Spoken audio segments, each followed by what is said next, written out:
অনেকে অনেক রকম ভাবেই প্রেমে পড়ে, তাই না?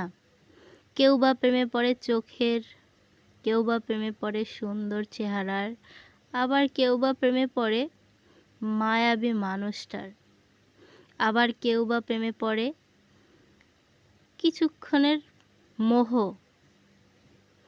কিন্তু সেই মানুষটা যখন সুন্দর এবং সুশৃঙ্খল হয় এবং মনের দিক থেকে সুন্দর হয়, তাকে ভালোবাসাটা সত্যি খুব ভালো হয়। কিন্তু এই পৃথিবীতে অনেকেই সুন্দর চামড়া দেখেই শুধু প্রেমে পড়ে। সুন্দর চামড়া দেখেই শুধু প্রেমে পড়লে হবে? সুন্দর চামড়া হলেই কি হবে? তার মনটা কেমন, পরিষ্কার, কিংবা মনটা কি কুৎসিত কিনা, এটা কি আমরা জানি? জানি না। তাই তো আমরা হুটহাট প্রেমে পড়ে যাই। তো ব্যক্তিত্বের প্রেমে পড়াটাই সবথেকে বেটার মনে হয়।